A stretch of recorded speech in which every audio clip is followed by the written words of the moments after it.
your marketing moment, expanding the 4 Ps of marketing. Product, price, place, promotion.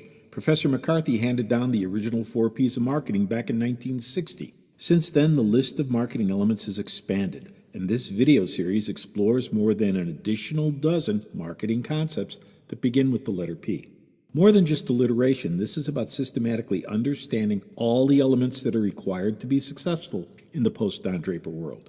The hallmark of Draper's time was event or seasonally based mass messaging delivered via mass media. TV and print advertising reigned supreme. Sears owned the Chicago media outlets WLS TV and radio.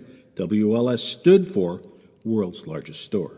The Chicago Tribune also owned radio and TV outlets. Mass media conglomerates ruled. Even a cursory glance at the media today tells you that's no longer the case.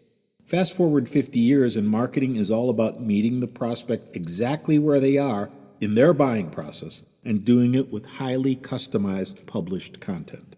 So the topic of this video is publishing. In this video, we cover the business reasons why publishing is such a powerful factor in growing your business. It includes 9 publishing requisites and decisions that you must make when publishing content. Stick around till the end of the video and get 12 essential guidelines on publishing great content that will boost your lead generation. Let's get ready to publish! Everyone's a publisher, and if you're not, you need to be. We're not talking about Publishers Clearinghouse. This isn't about people weeping while holding an oversized cardboard check. Publishers produce and distribute content. Articles, white papers, ebooks, blogs, email, webinars, how-to guides, video. Content marketing is another term for publishing. Here's the leverage point. Think of publishing as a wonder drug for your sales and revenue ills because publishing content helps customers find you faster and see you more clearly. Why does it help customers find you faster? Publishing great content boosts your SEO, search engine optimization, and SERP, search engine results page. How? If your content is well done and properly tagged with the keywords for which you want to rank, Google serves you up higher. How significant is this? 71% of consumers start their buyer journey in a search engine. I look at publishing content and SEO as one function. They're fundamentally 2 sides of the same coin. If you aren't focused on publishing content and SEO together, then what reason are you giving Google to serve you up at all? Google controls 75% of all searches on the planet.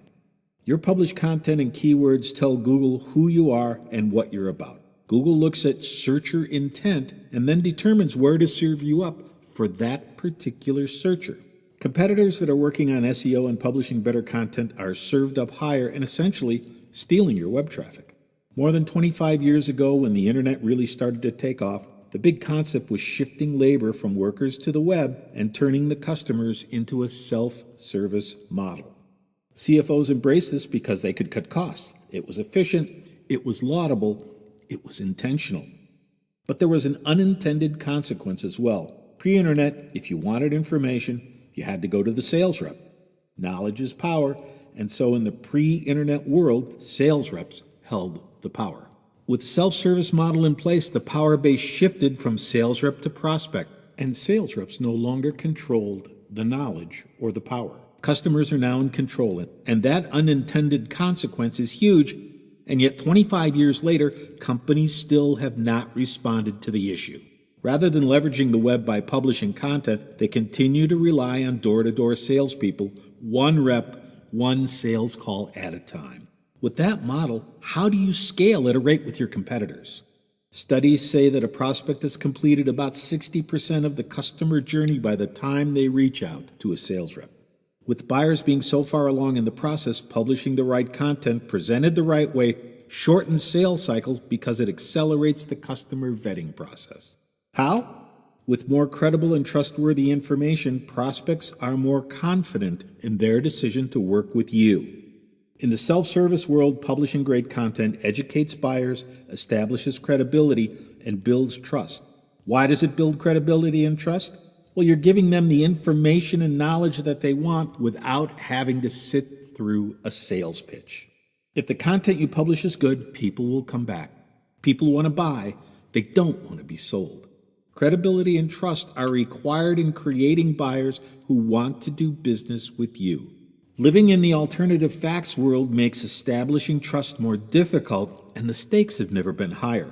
And if you package a sales pitch to look like content, that's worse than verbatim reading of your PowerPoint slides in front of a large crowd. Packaging a sales pitch to look like content is chest thumping. You'll lose all credibility in a nanosecond. More people finding your website won't do anything for you unless you give the web guest what they want. While increasing web traffic is praiseworthy, it's not the goal. Conversion is the goal, and when I say conversion, think prospects jumping into your sales funnel.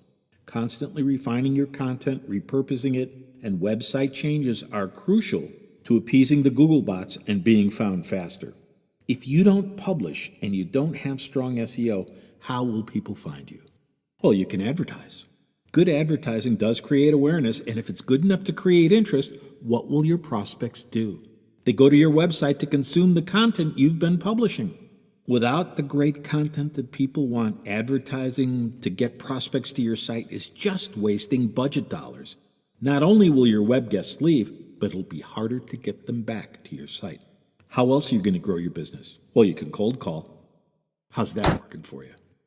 If your business model doesn't include highly choreographed SEO and publishing, and you've got door-to-door salespeople, your business model is running on a software that's more than 100 years old. Publishing great content doesn't happen by accident. If you think of publishing all your content as a system of interconnected parts, you'll be much farther along. Here are 9 publishing requisites or key decisions that you must make with everything that you publish. Number 1, target audience. At whom is this content aimed? How well are your personas developed? How well do you know exactly what your audience wants and needs? Number 2, funnel placement. Where in the funnel is this piece going to be used? The piece that you publish to get someone in the funnel is decidedly different than the piece you create for someone about to buy. The pieces are likely to be different for each of the different personas. Number 3, background. Others have published pieces on a given topic. You don't want to duplicate what's already out there. What are you going to do differently? As an example, no one has done a piece on 16 additional marketing concepts that begin with the letter P. Number 4, search intent. What does your guest really want and what do they want to do? Search intent falls into 3 categories. They're going to buy something, they're navigating somewhere, or it's transactional, they want to learn something. How does the search intent impact what you're publishing? The content you publish is different for each type of search intent. Number 5, type of content. Is it static or dynamic? Static content doesn't change with user input. It's largely text-based. It's been the backbone of the internet. Dynamic content is highly personalized and changes on user input. Think choose your own adventure. Number 6, media. Is it an ebook, a blog, an article, a webinar, a video? Which media is the best vehicle for the educational points that you want to make? Number 7, angle. What makes you the leader on this particular topic? You'll want to emphasize the unique attributes, the value, etc. The last thing you want to do is rehash what everyone else is saying. Be different. Number 8, desired outcome. After consuming the content, what do you want your web guest to do? For example, a lot of the videos that I do have a lead generation form at the end that gives people the opportunity to raise their hand and ask to be contacted. If you've mapped your buyer journey properly, making the decision on the desired outcome is a lot easier. Number 9, call to action. Specific call to action that encourages continued engagement with the person consuming your content. Vary your call to action with the type of content and the action that you want them to take. Not every call to action should be buy now. These publishing requisites should be clearly made before starting your content creation. Think of these 9 decisions as your publishing roadmap. This is a good time to take a look at your marketing budget and your allocations for 2019. Let's see how you stack up with the overall market. Now, I'm a big fan of Thorin McGee, the editor-in-chief over at Target Marketing, and according to Thorin, when it comes to publishing content, this is how companies are investing. 53% are increasing their investment in publishing. 2% are decreasing it. 36% are investing about the same as they did last year. And 9 companies don't invest in publishing at all. Only 45% of companies say that their publishing efforts in SEO are highly integrated. Publishing and SEO are simply two sides of the same coin. Speaking of SEO, here's an SEO budget fact from Thorne McGee. 47% of companies are increasing their investment in SEO. 3% are decreasing it. 38% are at stasis, and 12% of companies don't invest in SEO. Posting great content on your website will help improve your SEO and SERP, but that takes time. Google only crawls your site every 30 to 45 days. If your content isn't tagged properly, the Google bots will miss it, or even worse, they'll misinterpret it. So why is that first page SERP placement so important? Only 5% of searches go deeper than page 1. And more than being on page 1, you have to be in the first 5 slots. Google says that more than 70% of clicks on a page go to the first 5 slots. Your competitors are publishing and refining their content so the web changes every nanosecond, but the scenery only changes for the lead dog. Here are 12 essential concepts for publishing great content so your scenery is always changing. Number 1, it's not about you. It's about educating your audience on a topic for which they are searching. Number 2, great content is educational. Educating someone on why they should buy from you is not great content. That's a sales pitch. Don't ever conflate content and a sales pitch. Selling too soon in the process doesn't build credibility or trust. It erodes it. Number 3, be honest. We live in the post-truth world, and gaining trust is harder than ever. Regaining it is even harder. Number 4, branded content is okay. Chest thumping? No. Number 5, build content to be consumed on all platforms, especially mobile. More than half of all web traffic is mobile. Even though not half of your traffic may be mobile, your web guests will be consuming your content on all platforms. It's vital that you publish content that is mobile friendly. Number 6, build content for all parts of the customer journey. What you create to get someone in the funnel is very different than what you create to get someone to the final stages of buying.